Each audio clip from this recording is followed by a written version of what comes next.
안녕하세요. 오늘도 사연살롱을 찾아주셔서 감사합니다. 결혼 6년차 여성입니다.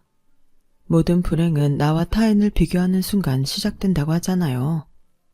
그 말이 얼마나 근거 있는 말인지 저는 잘 모르겠지만 적어도 저희 시어머니와 시누이한테는 딱 들어맞는 말인 것 같아요. 얼마 전에 있었던 제 여동생 결혼식을 통해 확실히 알 수 있었거든요. 저는 이웃 간에 옆집 젓가락 개수까지 꿰고 살 정도로 규모가 작은 마을에서 나고 자랐어요. 마을이 작다는 건 그만큼 마을 주민들 간에 유대감이 높다는 장점도 있지만 반면에 소문도 엄청 빠르다는 단점도 가지고 있어요. 지난밤 누구네 집에서 부부싸움이라도 벌어지면 다음날 온 동네 사람들이 그 사실을 알 정도니까요. 남편과 저는 그런 동네에서 20년 넘게 오빠 동생하며 지내다가 결혼을 하게 되었어요. 친정과 시댁이 서로에 대해 잘 안다는 건 정말 엄청난 핸디캡으로 작용했지만 그래도 양가의 큰 반대 없이 결혼을 할 수 있었어요. 저희 결혼에는 1등 공신이 있었는데 다름 아닌 저희 시아버지세요. 지금은 세상을 떠나고 안 계시지만 저희가 결혼을 하던 당시만 해도 마을 이장을 맡고 계실 정도로 왕성한 활동을 하고 계셨어요. 마을에서 워낙 신망이 두터운 분이시라서 저희 부모님도 제 결혼에 마음을 놓을 수 있었거든요. 하지만 저희가 결혼한 지 2년 만에 아버님이 갑작스런 사고로 세상을 떠나시자 상황은 급변하고 말았어요. 발단은 공석으로 남은 마을 이장 자리였죠. 저희 시어머니는 이장 자리를 당신이 이어받고 싶어 하셨어요. 하지만 반대하는 목소리가 높아서 뜻을 이루지 못하셨죠. 그러던 참에 하필 저희 아빠가 주민투표를 통해 차기 이장으로 선출이 되었고 그로 인해 이장 자리를 놓친 어머님의 분노는 저희 친정으로 향하게 되었어요. 애초에 지들이 해먹으려고 헛소문을 퍼뜨린 게지. 그러지 않고서야 마을 주민들이 나를 반대할 이유가 있냐고. 내 남편이 장장 11년 동안이나 이장 자리에 있었는데 마을 일 돌아가는 사정을 누가 제일 잘 알겠어? 바로 나, 오금순이 아니겠냐고. 그런데도 이장을 새로 뽑아야 한다고 그 난리들을 쳐? 딱 봐도 해숙이 그냥 입 털고 다닌 거야. 내 남편 자리 뺏어서 지 남편 입에 쳐넣어주려고. 여기서 해숙이는 바로 저희 엄마예요. 시어머니와는 동갑내기 친구로 국민학교부터 고등학교까지 함께 지내온 사이죠. 시어머니의 억측은 입에서 입을 거치는 동안 살이 붙어서 마치 저희 부모님이 처음부터 이장 자리를 노리고 모든 일을 꾸민 것처럼 변해버렸어요. 그게 어느 정도로 무시무시하게 살이 붙었냐면요. 아버님의 갑작스런 죽음에 저희 부모님이 무관하지 않다. 아버님이 돌아가시자마자 장례식에서부터 저희 부모님이 차기 이장 자리를 노리고 사람들을 포섭하기 시작했다. 누군가 돈이 오가는 현장도 목격했다더라. 등등 터무니없는 말들이 난무했어요. 당연히 그 소문을 들은 저희 엄마가 가만히 계실 리 없었죠. 오금순 인연이 미쳤나? 어디서 그런 말도 안 되는 소리를 해. 그깟 이장 자리 하나 때문에 우리를 살인자로 몰아? 이 썩을년 내가 가만 두나 봐. 엄마, 우리 시어머니가 그 소문을 냈다는 증거도 없잖아. 그저 뜬 소문일 뿐이야. 화부터 내지 말고 일단 어머님이랑 만나서 대화로 풀어. 됐어. 내가 그년 성격을 몰라. 어릴 때부터 지가 못 가지면 발로 짓밟아서라도 남도 못 가지게 망가뜨리는 게 네 시애미 성격이다. 그 더러운 성질머리를 여태 못 고치고 아직도 그러고 살다니. 나이를 헛먹었지. 내 이번엔 그놈의 새치열을 가만 안 둬. 결국 저희 엄마는 씩씩대며 시댁으로 달려갔고 그날 두 어머님은 서로의 머리채를 잡고 한참을 싸우셨어요. 조용하던 마을에 벌어진 사돈간의 싸움은 동네 사람들에겐 재미난 볼거리였어요. 말로는 그만두라고 하면서도 흥미진진하게 싸움을 지켜보더라고요. 사람이 참 잔인하다는 걸 그때 알았죠. 뒤늦게 소식을 전해 듣고 달려온 저희 아빠가 두 어머니 사이를 갈라놓았지만 그런다고 싸움을 멈출 분들이 아니었어요. 오히려 저희 아빠까지 머리채를 잡히고 온몸에 생채기만 날 뿐이었죠. 그날의 싸움은 근무 중에 소식을 듣고 읍내에서 불이 나게 달려온 제 남편의 중재로 끝이 났지만 이후로도 두 어머님들은 만날 때마다 으르렁대셨어요. 그리고 그 사이에 낀 저와 제 남편의 집중 공격에 타깃이 되었죠. 어머님은 저를 볼 때마다 저희 엄마한테 쌓인 감정을 제게 표출하셨고 그렇게 사위를 아끼던 저희 엄마 역시 제 남편한테 화풀이를 하셨으니까요. 자네도 우리가 자네 아버지 죽음에 관련이 있다고 생각하나? 그런 거면 솔직하게 그렇다고 얘기를 해. 자네 엄마처럼 뒤에서 말도 안 되는 헛소문이나 퍼뜨리지 말고. 장모님, 그게 무슨 말씀이세요? 그건 그저 사고였어요. 잘못이라면 졸음운전한 덤프트럭 기사 탓이지. 그게 왜 장인 장모님 탓입니까? 아무도 장인 장모님 탓으로 생각하는 사람 없어요. 저희 어머니 말 때문에 언짢으시다면 제가 대신 사과드릴게요. 죄송해요, 장모님. 그 말에 저희 엄마는 방바닥에 주저앉아 대성통곡을 하셨죠. 내가 억울해서 살 수가 없어. 살다 살인운명까지 쓰게 될 줄 누가 알았겠냐고. 그까지 지장자리가 뭐라고 사람을 이렇게 비참하게 만드는지. 내 억울해서 내가 내 명에 못 죽겠네. 아니 땐 굴뚝에 연기 나겠냐고 한다지만 이럴 때 보면 가능한 것도 같더군요. 한바탕 소란으로 동네가 시끄러워지자 저희 아빠는 마을회관에 사람들을 모아놓고 이장자리에서 물러나겠다고 하셨어요. 이 깎게 뭐라고 사돈간에 척을 지고 살아야 된답니까? 나 이딴 거 안 할랍니다. 이장이니 뭐니 안 해도 지금까지 잘만 살아왔어요. 나 이런 감투에 연연하지 않습니다. 그러니 하겠다는 사람한테 주시고 더는 나 괴롭히지 마세요. 아빠의 폭탄 선언에 마을 사람들은 아빠를 달래기에 여념이 없었어요. 하지만 이미 이장자리에서 마음이 떠난 아빠는 한사코 거절을 하셨죠. 그 소식을 접한 시어머니는 이제야 당신이 제자리를 찾게 됐다고 생각하셨던 모양이에요. 저희 아빠가 이장자리에서 물러난 바로 다음 날부터 온 동네를 휘저으며 이장 노릇을 하기 시작했거든요. 하지만 저희 아빠만 밀어내면 자기 차지가 될 줄 알았던 이장자리는 끝내 어머님한테 돌아가지 않았어요. 이참에 젊은 세대한테 물려주자는 의견이 지배적이어서 청년 회장직을 맡고 있던 양계장집 아들한테 이장자리가 돌아갔거든요. 요즘엔 농작물이며 지역 생산품을 인터넷으로 판매하는 경우가 많아서 상대적으로 PC 활용이 능한 젊은 이장이 경제력이 있다는 판단 때문이었죠. 물론 중차대한 마을 일은 젊은 친구한테 맡기는 건 불안하다는 의견도 소수 있었지만 결국은 대부분의 주민들이 마을의 변화에 힘을 실어주었어요.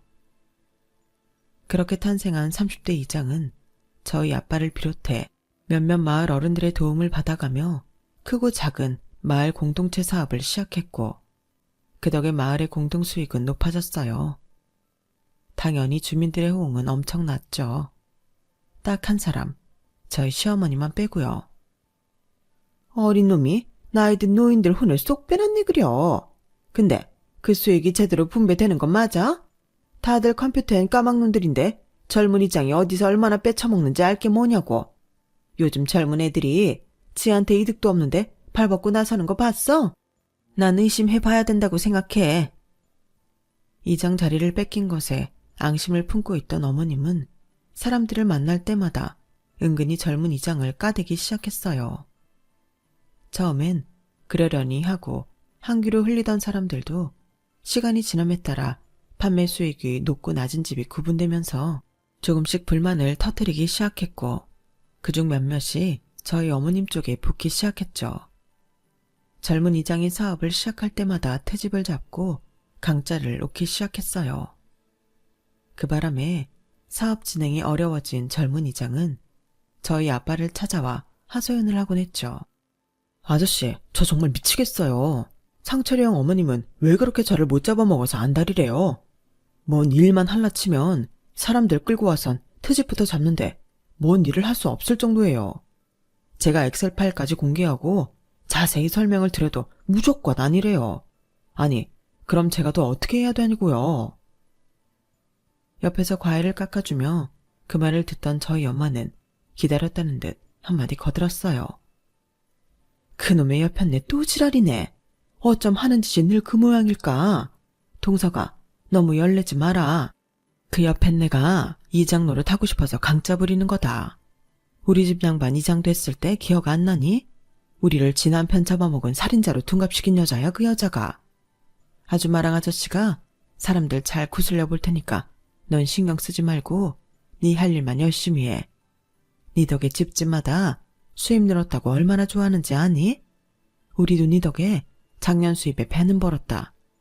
정 안 되면 내가 사위 불러다가 지 엄마 단속 좀 하라고 이를게. 그 옆엔 내가 지 아들 말은 잘 듣지 않든. 결국 그 일은 저희 부모님이 제 남편을 호출하고서야 일단락이 지어졌어요. 남편이 어머님을 찾아가 한 소리를 했거든요. 어머니 때문에 내가 동네 창피해서 얼굴을 못 들고 다니겠어요. 도대체 언제까지 이러실 거예요? 어머니가 이런다고 사람들이 어머니 이장 안 시켜줘요. 괜히 동네 사람들한테 손가락질만 받는다고요. 이 작은 동네에 소문은 또 얼마나 빠른지 어머니도 잘 아시죠? 벌써부터 대직장까지 어머니 소문이 파다해요. 이장 자리 뺏으려고 신임 이장마다 엿먹인다고 다들 말들이 많다고요. 이대로라면 저 창피해서 조합에서 일 못해요. 이참에 회사 그만두고 저도 농사나 지을까요? 그게 어머니 소원이라면 그렇게 해드릴게요. 아니, 내가 뭘 어쨌다고 그러니? 그리고 그 어렵게 들어간 회사를 왜 그만둬? 내가 너 농사 안 짓게 하려고 얼마나 뒷바라지를 했는데 왜 회사를 그만둬? 안 된다. 넌 넥타이 매고 회사 다녀야 돼. 농사는 절대 안 돼. 그럼 약속하세요. 앞으로 마을 일에 절대 관여 않고 참견도 안 한다고요. 약속하실 수 있어요. 지금 이 자리에서 약속 안 하시면 저도 어머니 소원 못 들어드려요. 자식 이기는 부모 없다고 결국 어머님은 아들의 뜻에 따르기로 했어요. 어머님이 잠잠해지자 어수선하던 동네 분위기도 예전처럼 평온해졌어요. 하지만 그때까지만 해도 어머님의 욕구 불만이 엉뚱한 곳에서 터질 거라고는 생각도 못했죠. 야, 넌 어떻게 된 게 시집 온 지 수년이 지났는데 제삭밥도 제대로 못 짓냐? 네 시아버지가 살아생전에 진밥 좋아하셨던 거 기억 안 나니? 근데 이게 뭐야? 완전 고두밥이잖아. 어쩜 너는 나이가 몇 살인데 아직까지 밥도 제대로 못 짓니? 그건 우리 그이가 고두밥 좋아한다고 어머님이 제삿날에도 진밥하지 말라고 그러셔서 그런 거잖아요. 어머머, 얘 말 대답하는 것 좀 봐. 너 내가 언제 그런 말을 했니? 증거 있어? 내가 그런 말 했다는 증거 있냐고? 이게 아주 오냐오냐 해줬더니 심히 알기를 못같이 알고 있네? 그냥 네 실력이 안 돼서 못하는 거면 죄송합니다 한마디 하면 될걸. 어디서 말 대답이야? 하긴 네 엄마도 결혼한 지 수십 년이 됐어도 아직 밥 하나 제대로 못하는 거 보면 알만하지. 그 피가 어디 가겠니? 그나마 네 아빠나 되니까 네 엄마 같은 여자 데리고 사는 거지. 나 같았으면 네 엄마 안 데리고 산다. 진작 내보냈지. 말이 났으니 말인데 니들 자매들이 하나같이 대학도 못 간 이유가 뭔 줄 아니? 네 엄마 머리를 닮아서 그런 거야. 네 여동생 자경이가 그나마 공부 좀 했다고 하지만 걔도 결국엔 대학 문턱에도 못 갔잖아. 그에 반해 우리 집 애들 봐라. 우리 상철이도 그렇고 상희도 그렇고 다들 대학 졸업까지 했잖니. 이게 다 나를 닮아서 공부머리가 있어서 그런 거다. 니네 집 종자들이랑은 비교가 안 되지? 어머니, 무슨 말씀을 그렇게 하세요? 저희 집 종자라뇨. 그리고 저도 자경이도 공부 잘했어요. 비록 집안 형편 때문에 대학은 못 갔지만요. 저요, 고등학생 때도 반에서 10등 밖으로 밀려난 적 없어요. 우리 자경이는 전교 5등 밖으로 나간 적 없었고요. 솔직히 공부는 아가씨가 못했죠. 중학생 때도 성적이 안 돼서 인문계 어렵다고 실업계 보내라는 거 비싼 과외까지 시켜가며 겨우 인문계 보냈잖아요. 마을 사람들도 다 아는 사실을 어머님은 기억 안 나세요? 어머님은 기억 안 나신데도 저는 정확히 나네요. 우리 자경이랑 아가씨가 같은 학년이었잖아요. 제 말에 어머님은 입술을 깨문 채 저를 노려보기만 하셨어요. 거기서 멈췄어야 했는데 이미 화가 치밀어 올라서 자제가 안 된 저는 기어이 어머님 속을 뒤집고야 말았죠. 어머님은 매번 대학 하시는데요. 우리 그이야 공부 잘했던 거 저도 잘 알죠. 이 깡촌에서 서울에 있는 대학까지 들어갔으니 안 믿을 사람이 어디 있겠어요. 하지만 아가씨는 아니죠. 아가씨가 나온 대학이 어디 변변한 대학이긴 한가요? 매년 입시철마다 경쟁률 미달이라고 원서만 내면 다 받아준다는 말까지 나오는 그런 학교잖아요. 거기서도 제일 성적 낮은 학과에 겨우 들어갔는데 그걸 머리가 좋아서 대학 갔다고 포장하시는 건 좀 그렇죠. 오죽하면 동네 사람들이 개나 소나 다 들어가는 똥통대학이라고 하겠어요. 아, 불싸. 말을 마친 순간 이 말은 하지 말았어야 했는데 하는 후회가 밀려왔지만 이미 배는 떠난 후였어요. 그리고 이미 극대노 상태가 된 시어머니는 금방이라도 터질 것처럼 벌건 얼굴로 저를 죽일 듯이 노려보고 계셨죠. 그리곤 급기야 제 머리를 향해 손을 뻗는데 그때 마침 현관문 열리는 소리가 났어요. 하마터면 시어머니한테 머리를 잡힐 뻔한 절제절명의 순간 저를 살린 건 바로 남편이었죠. 아들 앞에서는 세상 온화한 어머니처럼 행동하시는 시어머니인지라 차마 며느리 머리채를 휘어잡지는 못하시더라고요. 덕분에 저는 살았죠 뭐. 그날 제사가 끝날 때까지 저는 어머님을 피해서 남편 옆에 붙어 있었어요. 저희가 분가해서 읍내에 살고 있는 게 그날처럼 다행이다 싶은 적도 없더라고요. 그러던 어느 날이었어요. 딸아이 하원을 시키고 막 집에 들어왔는데 엄마가 전화를 했더라고요. 화가 단단히 나셨는지 입술을 벌벌 떨면서 말씀하시는 게 수화기 너머로 전해질 정도였죠. 세상에, 내가 억울해서 살 수가 없다. 아니 그놈의 옆엔 내가 우리 집안에 무슨 억하심정이 있길래 혼인 앞둔 우리 자경이를 두고 그런 개소리를 퍼뜨린다니. 아우 억울해. 아우 속 터져. 엄마, 무슨 일인지 천천히 설명 좀 해봐. 우리 시어머니가 또 무슨 짓을 했길래 그래? 왜? 자경이 결혼하는 거 가지고 또 뭐라고 했어? 도대체 뭐라고 했길래 그러냐고. 글쎄, 우리 자경이가 돈 때문에 위장 결혼하는 거란다. 김서방이 자경이한테 약점이 잡혀서 그 때문에 어거지로 결혼하는 거래. 이게 말이 되는 소리냐?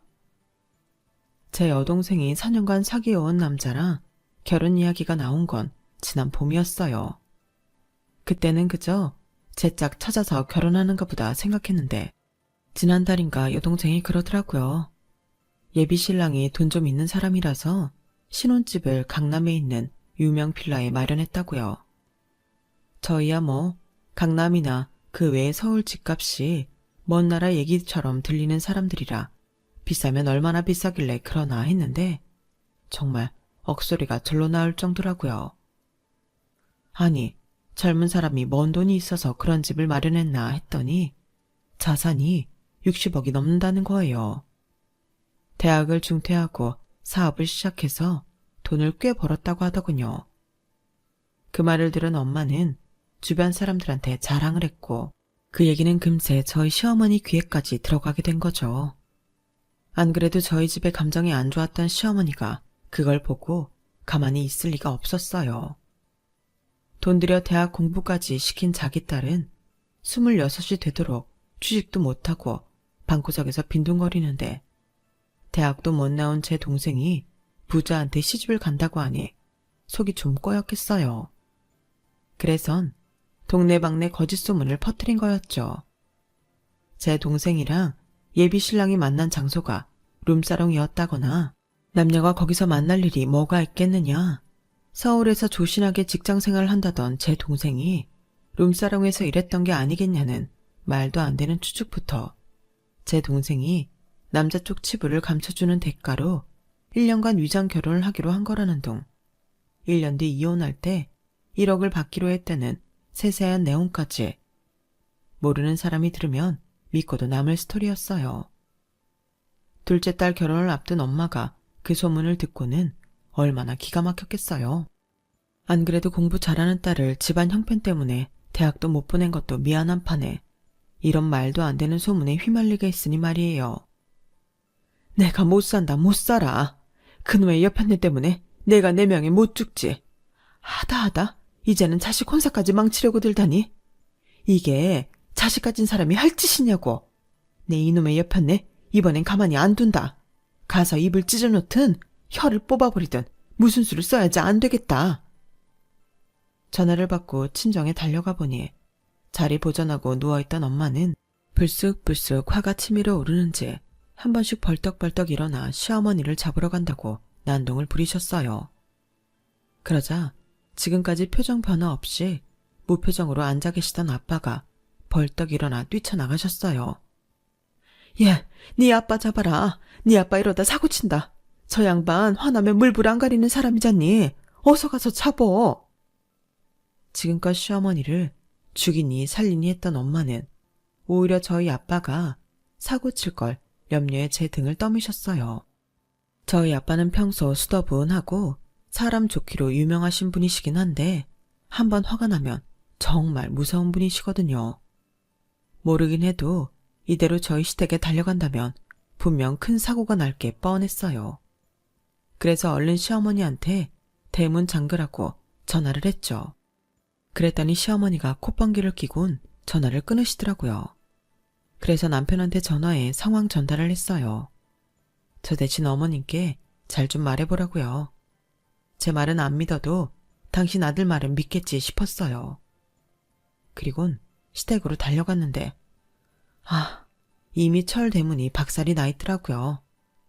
남편 전화를 받고 시어머니가 현관문을 잠궜는지 아빠는 현관문을 흔들며 문 열으라고 소리를 지르고 계셨어요. 금순이 너 당장 이 문 안 열어? 내일 모레면 환갑인 것이 여태껏 거짓말하던 버릇 못 버리고 금쪽 같은 내 새끼 혼사끼리 흙탕물을 뿌려? 네 년이 봤냐? 내 딸이 술집 나가는 거? 내 딸이 남자 약점 잡아서 결혼 협박하는 거 네 눈으로 봤냐고. 너도 딸 자식 키우고 사는 입장이면서 다른 것도 아니고 남의 자식한테 어떻게 이런 말도 안 되는 헛소문을 붙이느냐고. 문 열어. 어서 문 열어. 네 그 더러운 새치어 때문에 내 마누라 눈에서 눈물이 마를 날이 없어. 우리가 왜 너 때문에 이 고통을 받고 살아야 하냐고. 그동안 돌아가신 만석 형님 생각해서 꾹 참았다만 내 더는 못 참겠다. 이참에 네 그 못된 버릇 고치기 위해서라도 법적으로 확실히 대응할 테니까 이번엔 대충 넘어갈 생각 말아라. 끝까지 네가 문을 안 연다면 좋다. 내가 아주 망치로 부숴버릴라니까. 셋 때까지 문 안 열면 문 부숴버릴 테니까 알아서 해라. 하나, 둘, 셋. 마지막 구령이 떨어지기가 무섭게 시댁 현관문이 열렸어요. 그리고는 그 틈으로 겁에 잔뜩 질린 시어머니가 파리처럼 양손을 비비며 나오더군요. 오빠, 내가 잘못했어요. 한 번만 용서해줘요. 내가 잠깐 헷가닥했었나 봐. 내가 너무 부러워서 실언을 했어요. 제발 용서해줘요, 오빠. 난 이제 네 말은 못 믿는다. 이날 이때까지 네 주둥이 때문에 일 터질 때마다 네가 뭐라고 했냐? 다시는 안 그러겠다고 용서해달라고 했냐 안 했냐? 근데 이거 봐라. 아직도 넌 네 새치어로 동네방네 헛소문 퍼뜨려놓곤 미안하다는 말 한마디로 끝내려고 들잖냐. 하나도 고쳐진 게 없어. 네가 반성을 할 줄 아는 인간이라면 오늘 같은 일은 없었어야지. 이제 네 대신 수습해줄 만석 형님도 없으니 네 죄는 그냥 네가 받고 끝내라. 나 이번엔 무슨 일이 있어도 법적으로 네 죄값 물을 테니까 그렇게 알고 법원에서 날아올 통지서나 제대로 받아라. 나랑은 더 이상 할 말도 없다. 아빠는 그대로 발길을 돌리셨어요. 그러자 다급해진 시어머니는 맨발로 달려나와 저희 아빠 바지가랑이를 부여잡았죠. 오빠, 내가 잘못했어. 내가 죽일려니야. 오빠, 한 번만 용서해줘. 나 2번 다신 절대로 거짓말 안 할게. 오빠가 하라면 각서라도 쓸게. 내가 해수기한테도 가서 싹싹 빌을게. 그러니까 제발 소송은 하지 말아줘. 그런 일로 소송까지 당하면 내 자식들 앞에서 어떻게 얼굴을 들고 살아. 오빠, 나 한 번만 살려줘, 제발. 그날 눈물 콧물을 빼가며 엉엉 우는 시어머니 모습은 싸움 구경을 하러 왔던 온 동네 사람들이 다 보고 말았어요. 그리고 그 사람들 중에는 어머님이 그렇게 아끼는 아들도 있었죠. 남편은 참담한 표정으로 맨발로 마당에서 무릎을 꿇은 채 빌고 있는 자기 엄마를 내려다보았어요. 그 모습을 목격한 저희 아빠는 깊은 한숨을 쉬시고는 집으로 돌아가셨죠. 어머님의 걱정과 달리 아빠는 소송은 걸지 않았어요. 자식 앞에서 그런 수모까지 겪었는데 그보다 더 큰 벌이 어디 있겠냐면서 말이죠. 엄마는 시어머니가 마당까지 달려나와 싹싹 빌었다는 얘기를 동네 사람들한테 전해 듣고는 그 광경을 직접 못 본 걸 꽤나 아쉬워하셨어요. 그러면서도 자식 앞에서 그런 꼴을 보였으니 속이 어떻겠냐며 안쓰러워하시더군요. 한바탕 난리를 겪은 뒤 시어머니는 온종일 집안에서 두문분출하셨어요. 말로는 동네 사람들 보기 창피해서 그런다고 했지만 실상은 아들 때문이었죠. 저희 남편이 한 번만 더 사고치면 그땐 부모 자식 연도 끊고 살겠다고 선전포고를 했거든요. 그러는 사이 시간은 흘러 제 여동생 결혼식이 다가왔어요. 신랑 측에서 저희 마을까지 차량을 보내주어서 다들 서울까지 편히 갈 수 있었죠. 예식장에 도착해보니 그 규모와 시설에 입이 떡 벌어지더라고요. 식장 안은 마치 숲속에 온 것처럼 천장에서부터 잎이 풍성한 나뭇가지와 꽃나무가지가 길게 늘어져 내려 있더라고요. 게다가 테이블마다 고급스런 장식과 식기들이 놓여 있어서 마치 고급 레스토랑에 온 기분마저 들었어요. 저를 비롯해 평생 이런 호화스러운 결혼식장을 가본 적이 없는 동네 사람들은 휴대폰을 꺼내 사진을 찍기에 바빴죠. 딱 두 사람만 빼고 말이에요. 저희 시어머니와 시누이는 뭘 잘못 먹고 체한 사람들처럼 인상을 팍 쓰고는 입을 삐죽거렸어요. 시누이는 어떻게든 제 동생을 깎아내리려고 혈안이 된 사람처럼 쉬지 않고 입을 놀려댔어요. 치, 군뱅이도 구르는 재주가 있다고. 자경이 기집애가 남자 하나는 제대로 꼬셨네. 그리고 보면 그 기집애가 어릴 때부터 끼가 있었어. 엄마 모르지? 자경이 걔가 학교에서 오빠들한테 얼마나 아양을 떨고 다녔는지. 아, 말도 마. 눈 뜨고 보기 힘들 정도였다니까? 기집애야, 너도 좀 그러지 그랬니? 그랬으면 이렇게 돈 많은 남자 만나 호강하잖아. 엄마, 난 인생 그렇게 안 살지. 사랑도 없는 남자랑 돈 때문에 결혼할 순 없잖아. 무슨 소리냐? 그럼 자경이랑 걔 남편 될 사람이랑 좋아서 결혼하는 거 아니야? 좋아서 하긴. 내가 그 오빠를 좀 아는데 자경이 같은 애한테 관심 드는 사람 아니야. 엄마, 이건 아무한테도 말하지 마. 실은 자경이 남편이 예전에 나한테 껄떡댔었거든. 그땐 저 사람이 집도 망해서 대학도 중퇴하고 돈 벌겠다 그러길래 내가 밀어냈지 뭐. 이렇게 돈 잘 벌 줄 알았으면 그냥 받아주는 건데. 신우이는 마치 자기가 차버린 덕에 제 동생이 운 좋게 얻어가진 것처럼 혼자 생색을 냈어요. 제 동생의 연애사를 다 아는 저로서는 어이없고 한심하기 짝이 없었지만 좋은 날 분란을 일으키기 싫어서 벙어리 냉가슴 할 듯 꾹 참고 있었죠. 그런데도 신우이는 되도 않는 말을 멈추지 않더라고요. 그런데 옆 테이블에서 그 얘기를 듣고 있던 제 동생 동창이 참다 못해 한마디 한 거예요. 야, 전상이 그만 좀 해라. 넌 친구 결혼식장에 와서까지 개뻥을 치냐? 언제 자경이 남편이 너한테 찝쩍거렸냐? 네가 서울대 출신이라는 말에 혹해서 술 처먹고 들이대다가 개쪽당하고 밀려났지. 그리고 자경이가 지 남편 돈 때문에 꼬셨다는 말 어디 가서 하지 마라. 두 사람 연애 시절 아는 사람 앞에서 그딴 소리 하면 너 귀싸대기 맞아. 자경이 남편 집 망하고 대학도 그만뒀을 때 그 집 식구들 먹여 살린 거 자경이야. 지 월급 털어서 쌀 사보내고 월세 내주고 시장까지 받아가지고 그랬던 애라고.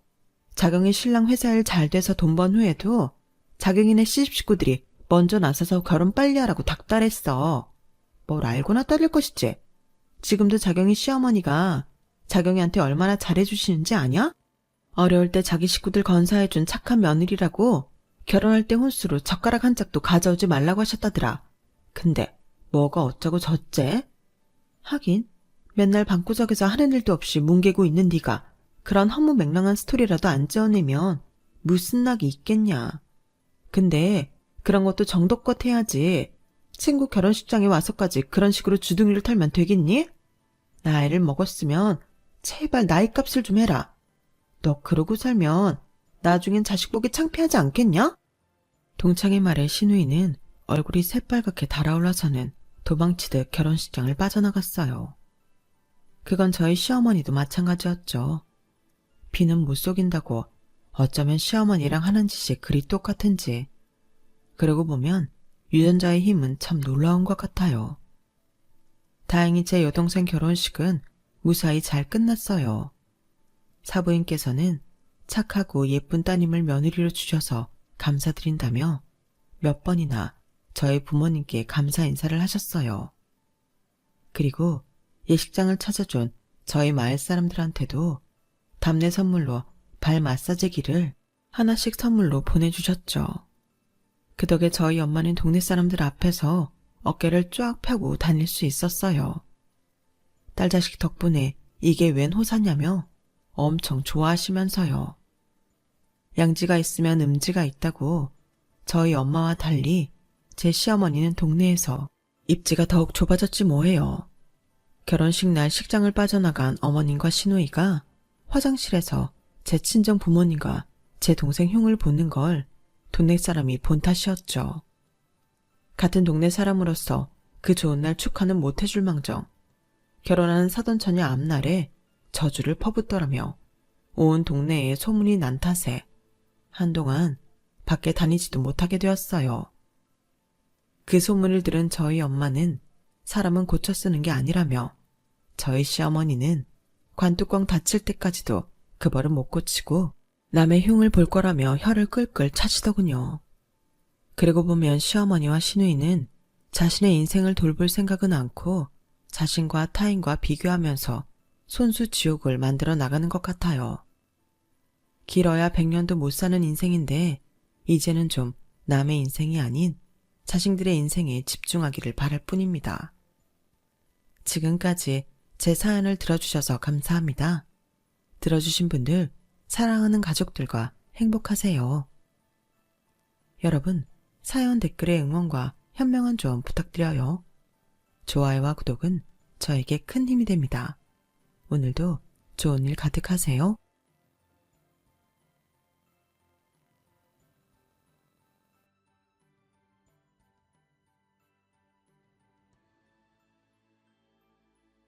안녕하세요. 오늘도 사연 살롱을 찾아주셔서 감사합니다.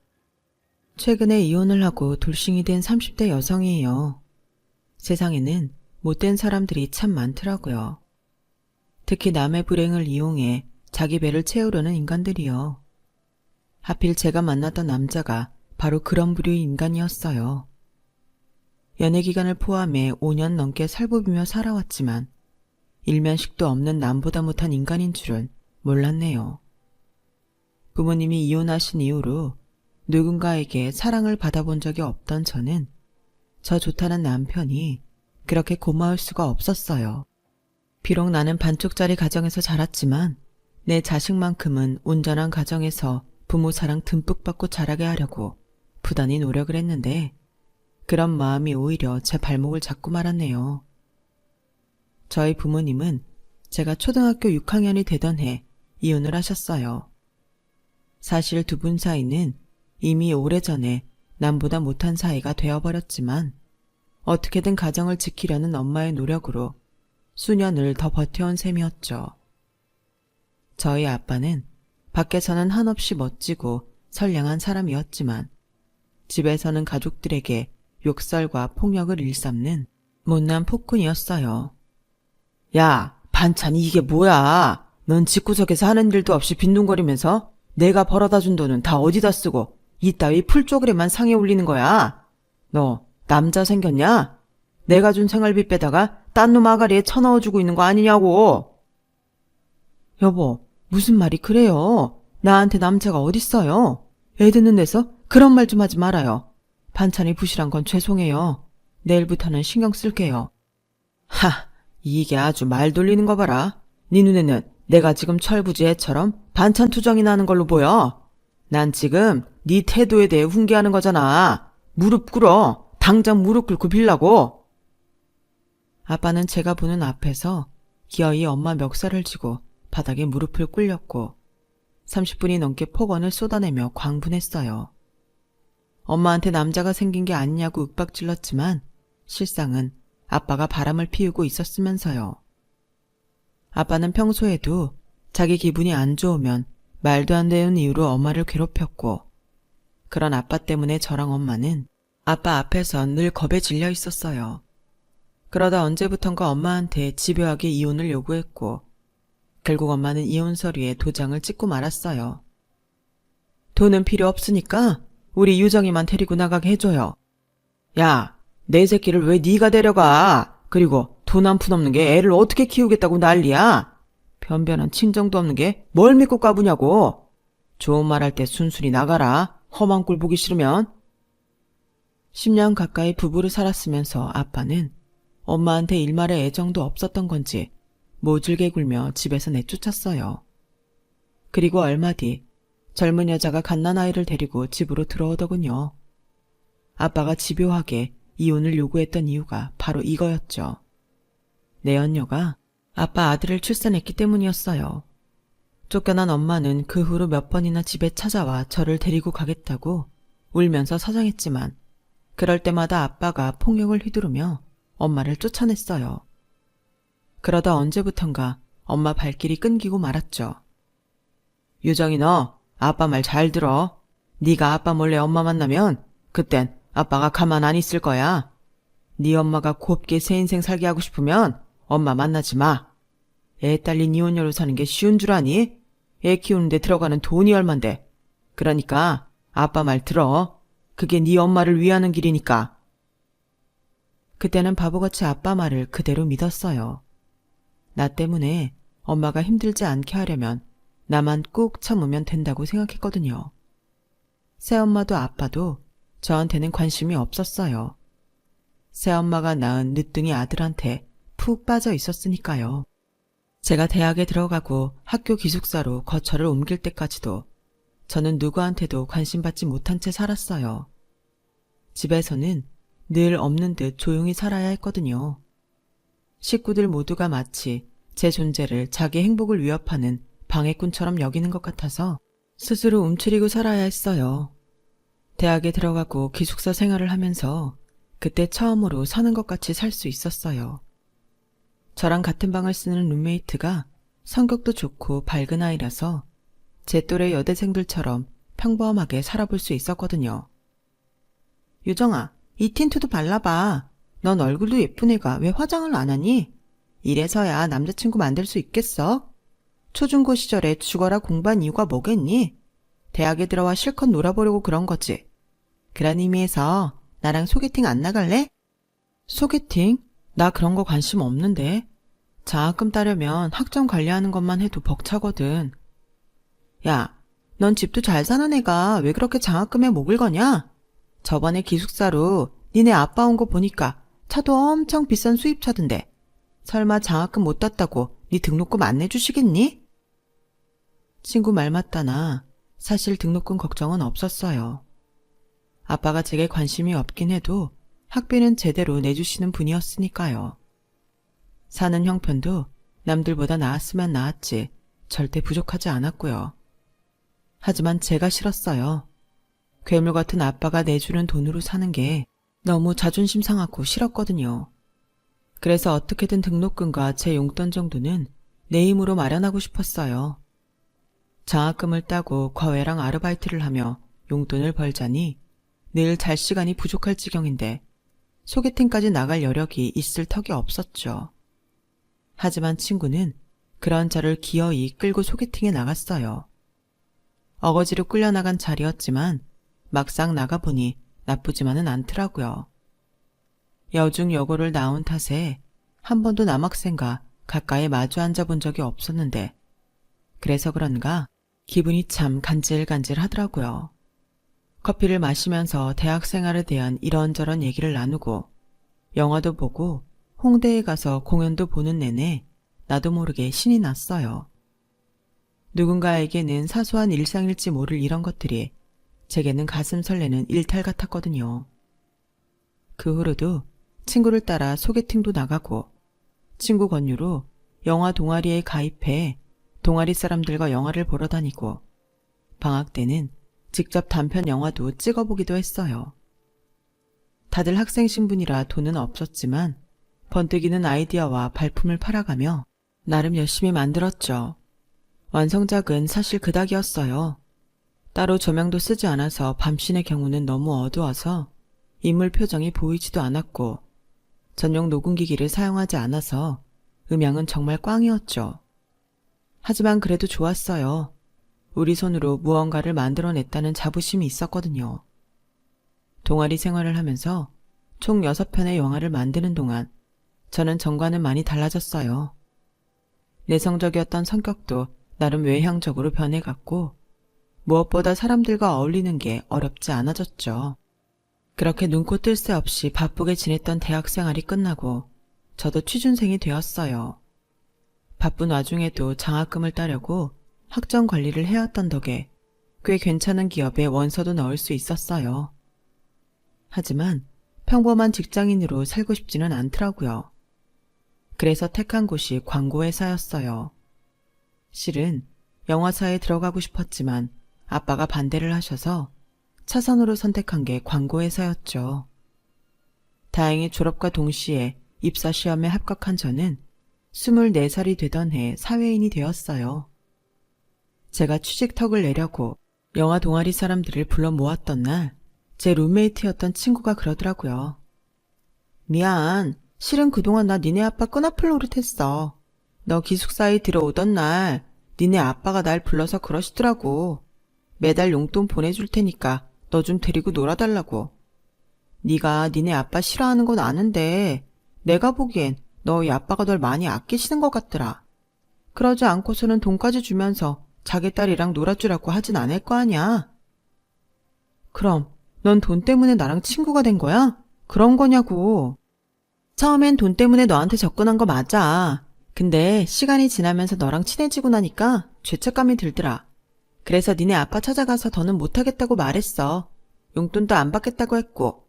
그랬더니 우리 영화 찍는데 후원해 주시겠다고 하더라. 그동안 방학 때마다 우리가 원 없이 영화 찍을 수 있었던 거 그거 니네 아빠 덕분이야. 유정아, 사람마다 사랑을 표현하는 방식이 다른 거잖아. 난 니네 아빠도 그런 거라고 생각해. 친구가 한 말 때문이었을까요? 그날은 술을 아무리 많이 마셔도 취하지 않았어요. 내 유년기를 지옥처럼 만들었던 아빠가 날 사랑할 리 없다고 부정하면서 기를 쓰고 흔들리지 않으려고 노력했거든요. 친구 말대로 그게 아빠의 사랑 표현법이든 뭐든 아빠가 내게서 가장 소중한 엄마를 빼앗아 갔다는 건 달라지지 않았어요. 회사에 입사한 후로는 미친 듯이 일에 빠져 살았어요. 입사 2년차까지는 일을 익히느라 정신이 없었고 3년차 때는 뭐든 잘할 것 같은 근거 없는 자신감 때문에 스스로 혹사하며 시간을 보냈고 대리를 거쳐 팀장을 달게 되면서 막중한 업무량에 치여 일 외에는 없는 생활을 하게 되었죠. 그러다가 어느 날 갑자기 번아웃 증상이 와버린 거예요. 내 인생이 무의미한 것 같고 식욕도 없고 아무 의욕도 안 생기더라고요. 그 좋아하던 영화도 다 지겹고 그냥 온몸에 힘이 쭉 빠진 채로 시체처럼 널브러져 버린 거예요. 이런 저를 보다 못한 부장님이 반강제로 심리상담 치료를 받게 했고 그때 제 담당 의사로 만난 사람이 바로 제 남편이었어요. 처음 상담을 하러 가서는 남편이 묻는 말에만 몇 마디 대답을 할 뿐 별말을 안 했어요. 난생 처음 보는 사람한테 제 속 얘기를 하는 게 쉬운 일은 아니잖아요. 그게 일반인이 아니라 의사라고 해도 말이죠. 괜히 아까운 상담료만 버린다는 생각에 자꾸 시계만 봤더니 남편이 그러더라고요. 돈 나가는 소리 들리죠? 네? 그게 무슨 소리예요? 상담료 말이에요. 별로 도움도 안 되는 것 같은데 시간은 가고 상담료는 내야 하고 아깝잖아요. 그쵸? 솔직한 건지 영악한 건지 남편은 제 속을 들여다본 사람처럼 말을 하더라고요. 이후 상담할 때도 남편은 너무하다 싶을 정도로 솔직하게 저를 대했고 그런 점이 마음에 들어서 나도 모르게 제 이야기를 하기 시작했어요. 불우했던 어린 시절 얘기부터 아빠로부터 받았던 정신적 스트레스, 그리고 엄마와 이별한 얘기까지 모조리요. 처음엔 입대는 것조차 힘들더니 한번 얘기를 시작하고 보니 이후로는 틀어놓은 수도꼭지처럼 줄줄 제 얘기가 흘러나왔어요. 그렇게 반년 정도 상담 치료를 받고 나니 남편이 더는 안 와도 되겠다고 하더군요. 그런데 그 말이 너무 서운하게 느껴지는 거예요.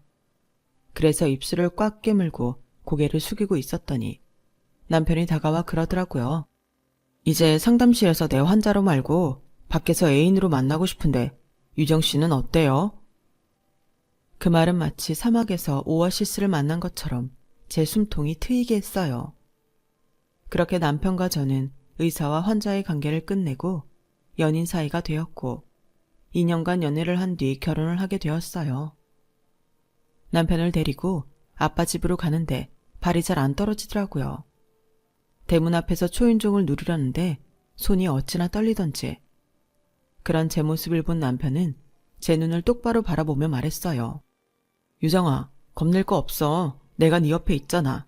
너도 알지? 나 운동 열심히 하는 거. 어지간한 남자들도 나 못 이겨. 그뿐이야.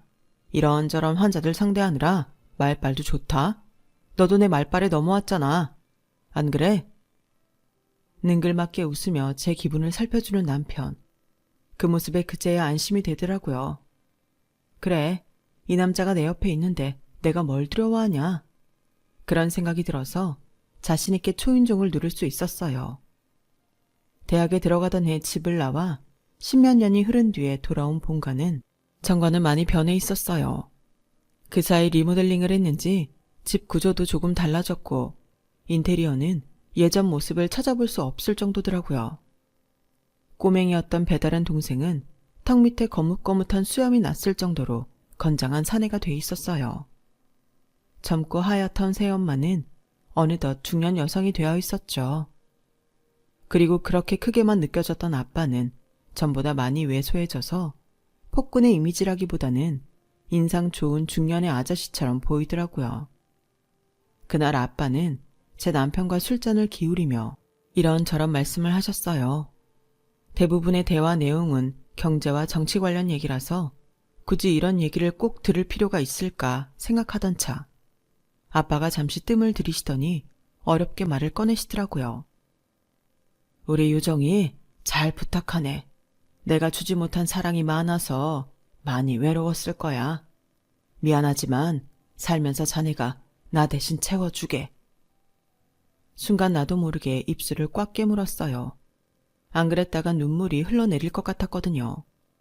안간 힘을 쓰고 눈물을 참은 저는 대문을 나서고 나서야 참았던 눈물을 쏟아냈어요. 술을 마신 남편 대신 운전석에 앉은 저는 어깨가 들썩일 정도로 한참을 울었어요. 아빠 말에 감동해서가 아니에요. 화가 나서였어요. 자기가 줬어야 할 사랑을 왜 남한테 대신 주라고 그러는 건지. 이럴 거면 엄마랑 나한테 그런 몹쓸 짓은 하지나 말지. 왜 이제서야 다정한 아빠인 것처럼 쇼를 하는 거냐고 따지고 싶었어요. 얼마나 울었는지 온몸에 힘이 다 빠져서 결국 대리기사를 불러야 했어요. 전에는 의사 남편을 얻으려면 열쇠 3개는 준비해야 한다고들 했지만 그 말도 옛말인지 시댁에서는 별다른 요구를 하지 않았어요. 대신 시댁 형편이 그리 넉넉한 편은 아니라서 신혼집을 구하는데 돈을 좀 보태주었으면 하더라고요. 제 전셋집 보증금과 예금 적금을 털어보니 총 3억가량이 되길래 그 돈을 집 구할 때 쓰라고 남편한테 건넸어요. 혼수랑 예단, 결혼식 비용은 아빠가 해주시기로 했고요. 막상 상견례도 끝나고 결혼 날짜가 잡히니 기분이 이상하더라고요. 그동안 한 번도 엄마를 찾아볼 생각을 안 했는데 자꾸 엄마 생각이 나고 멀리서라도 얼굴을 보고 싶다는 생각이 들었어요. 보고 싶으면 찾으면 되지. 업체에 의뢰하면 금방 찾을걸? 자기가 원한다면 내가 알아볼게. 병원 일도 바쁠 텐데 그렇게까지 안 해도 돼. 내가 알아서 할게. 유정아, 우리 이제 결혼할 사이야. 자기 일이면 내 일이기도 하다고. 내 장모님 찾는 건데 사위로서 그 정도 못하겠니? 그러니까 넌 마음 푹 놓고 있어. 내가 알아서 할게. 남편은 저 대신 업체에 의뢰해 엄마를 찾아주겠다고 했어요. 그리고 한 달쯤 뒤 남편이 엄마를 찾았다고 알려주더군요. 남편은 저와 함께 약속 장소까지 가주었어요. 하지만 거의 20년 만에 이루어진 모녀 상봉인 만큼 서로 할 얘기가 많을 거라며 자기는 밖에서 기다리겠다고 하더군요. 서울 외곽에 위치한 전통 찻집에서 20여 년 만에 다시 만난 엄마는 전보다 많이 늙어 보였어요. 엄마 나이보다 더 늙어 보이시는 게 그간 생활이 녹록지 않았음을 알 수 있었죠. 엄마는 시종일관 눈물을 흘리시면서 선뜻 제 손도 잡지 못하셨어요. 널 그렇게 두고 나오는 게 아니었는데 네 아빠 성격을 알면서도 그 집에 널 두고 오다니 엄마가 미안하다. 연신 손수건으로 눈물을 찍어내는 엄마를 보면서도 이상하게 눈물이 나지는 않더라고요. 많이 보고 싶었던 만큼 원망도 많이 해서 그랬나 봐요. 엄마는 집을 나간 뒤 친구분이 하는 식당에서 일을 하셨다고 했어요. 한동안 식당 창고를 개조한 방에서 살다가 근처에 방을 얻어서 나오셨다고 하더군요. 식당에 물품을 대던 남자랑 살림을 합쳐서 7, 8년 정도 동거를 했는데 알고 보니 그 남자가 유부남이어서 헤어진 뒤로는 쭉 혼자 살고 계시다고 했어요. 지금은 생활도 많이 안정돼서 살만해. 그래서 말인데 유정아, 너 필요한 거 있으면 뭐든 말해. 엄마가 결혼 선물로 줄게. 딱 봐도 형편이 그리 넉넉해 보이지 않는데도 엄마는 굳이 결혼 선물을 해주겠다며 몇 번이나 말했어요. 없어. 아빠가 다 해주신대. 그동안 못 해준 거 시집 보내면서 다 해주려나 봐. 그러니까 엄마는 엄마 자신이나 신경 써. 마음과 달리 저도 모르게 퉁명스런 말투로 대답해버리자 엄마는 더 이상 아무 말도 못하셨어요. 1시간 남짓 대화를 나눈 우리 모녀는 서로 연락하자며 전화번호를 교환하곤 헤어졌어요. 엄마를 만나면 하고 싶은 말이 많았는데 막상 얼굴을 다하니 아무 생각도 나지 않더라고요. 떨어져 산 시간이 길어서 그런지 내 엄마인데도 어색하기만 했어요. 엄마라고 불러본 게 너무 오래돼서 그런가 엄마를 부를 때마다 주저하게 되기도 했고요. 엄마는 제 결혼식에 오지 않기로 했어요. 엄마도 저도 그게 낫겠다 싶었거든요. 아무래도 아빠랑 마주치는 게 불편할 것 같아서요. 대신 신혼여행에서 다녀온 후에 만나자고 했죠. 말은 그렇게 해놓고도 결혼식 당일날 나도 모르게 주변을 둘러보게 되더라고요. 어딘가에 엄마가 와 있지 않을까 하는 마음에서요. 신부 대기실에 앉아 있으면서도 시선은 대기실 밖을 향해 있었어요. 그때였죠. 스카프로 얼굴을 반쯤 가린 엄마가 사람들 눈을 피해 신부 대기실로 들어오더라고요. 마치 남의 집에 도둑질하러 온 사람처럼 잔뜩 긴장한 엄마를 보니 눈물이 핑 돌았어요. 당당히 혼주석에 앉아 있어야 할 엄마인데, 자신이 낳은 딸을 만나러 온 엄마인데 왜 저렇게 주눅이 들어선 몰래 숨어 들어오나 생각하니 코끝이 시리고 목구멍이 쎄해졌어요. 우리 유정이 참 이쁘다. 미안해. 오지 않기로 해놓곤 이렇게 찾아와서. 그런 말이 어딨어. 엄마가 딸 결혼식에 오는 건 당연하잖아. 이리 와 엄마. 나랑 사진 찍자. 눈물이 글썽한 엄마와 저는 나란히 앉아 사진을 찍었어요. 사진을 찍고 난 엄마는 신부 대기실로 사람들이 들어오자 스카프로 얼굴을 가린 채 조용히 대기실을 빠져나갔어요. 그제야 울음이 터져서 친구들이 달라붙어 눈물 자국을 지워주고 화장을 다시 해야 했지만 그래도 웨딩드레스를 입은 모습을 엄마한테 보여드릴 수 있어서 다행이라고 생각했어요. 시작도 하기 전에 눈물부터 흘린 제 결혼식은 다행히도 무사히 끝이 났고 엄마가 왔다 간 사실은 아빠한테 들키지 않았어요. 신혼여행에서 다녀온 후 다시 엄마를 만났을 때는 엄마도 저도 전보다는 많이 가까워진 상태였어요. 아직 어색한 감이 없지 않았지만 전보다 편하게 대화도 나눌 수 있었고 신혼여행에서 찍은 사진도 보여드리면서 여느 딸과 엄마처럼 시간을 보낼 수 있었죠. 이후로도 엄마랑 종종 문자도 주고받고 주말에 따로 시간을 내서 데이트를 하기도 했어요. 시부모님이 까탈스러운 분들이 아니라서 남달리 시댁 식구들한테 들볶이지는 않았지만 그래도 남으로 살아온 시간이 긴 탓에 종종 마찰이 생기긴 했어요.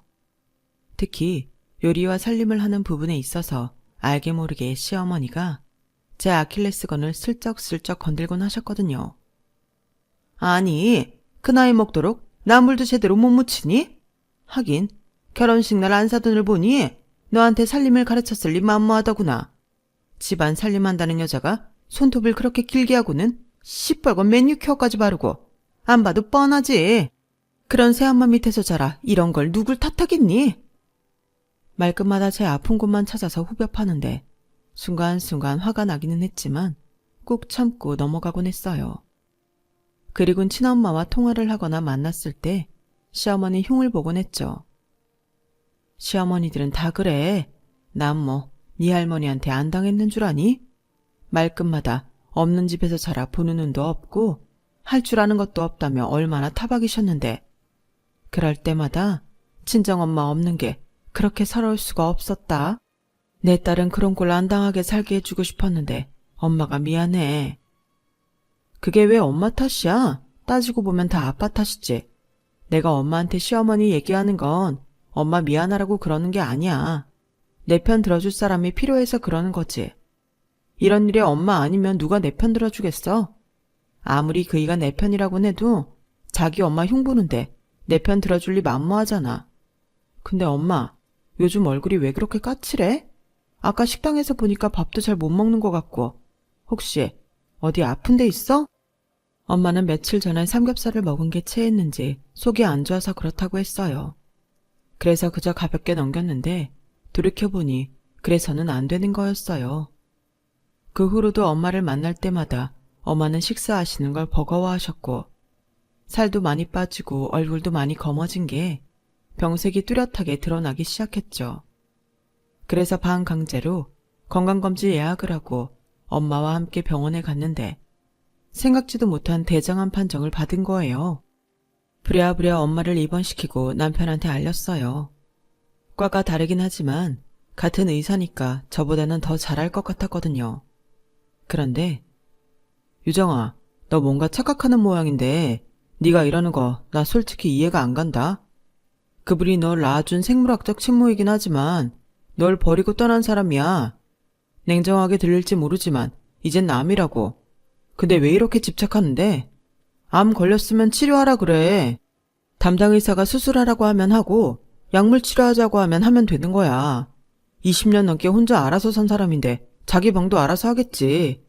지금 네가 신경 쓸 건 널 버린 친모가 아니라 네 옆에 있는 네 남편이라고. 안 그래도 병원 옮기는 일로 머리 복잡한데 너까지 날 피곤하게 할래? 언제 내 엄마는 자기 장모라며 살갑게 굴던 사람이 싸늘한 표정으로 냉정하게 나오자 덜컥 겁이 났어요.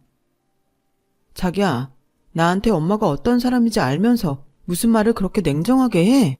내가 당신한테 어떻게 해달라는 게 아니잖아.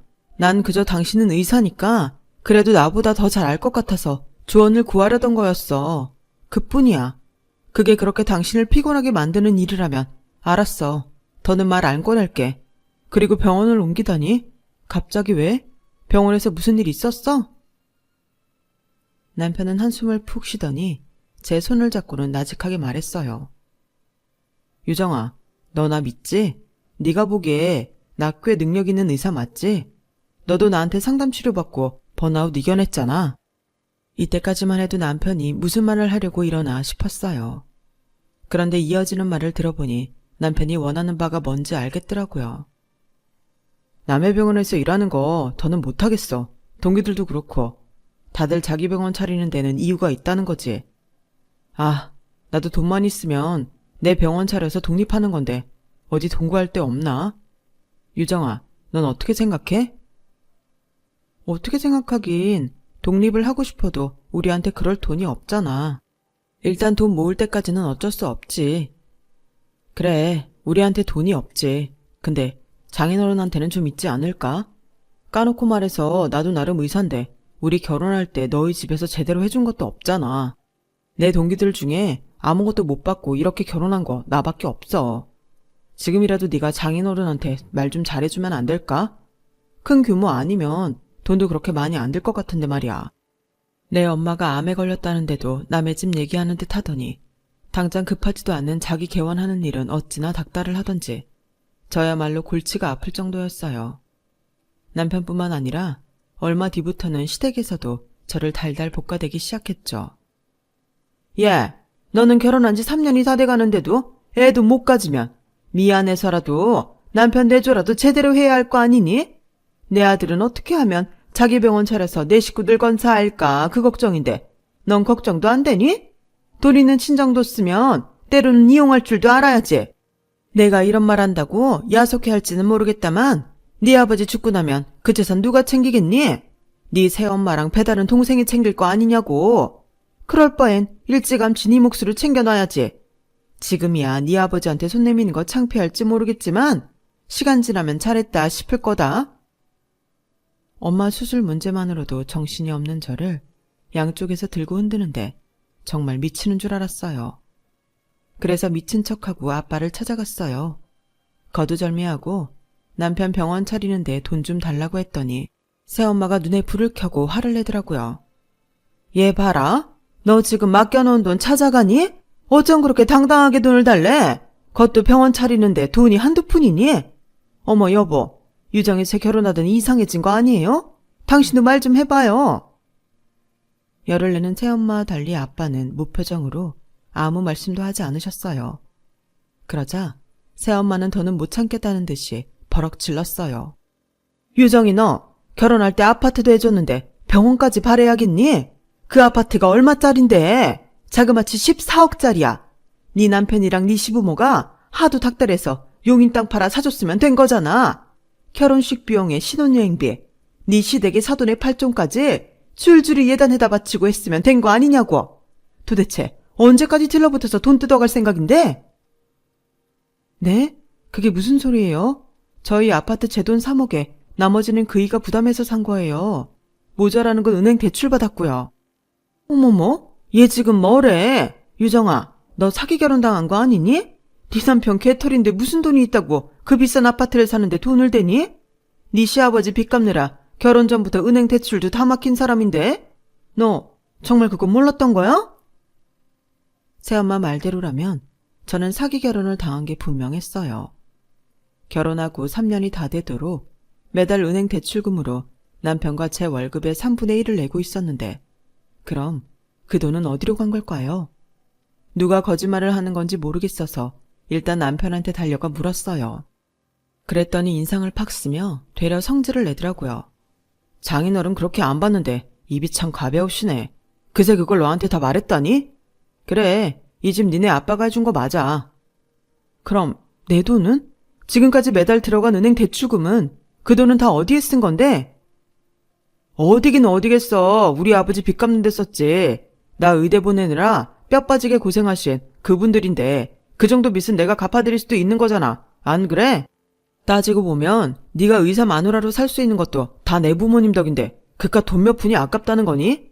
유정아, 지금 우리한테 중요한 게 그게 아니잖아. 우리 병원을 어떻게 차릴 건가? 그게 중요한 거 아니야?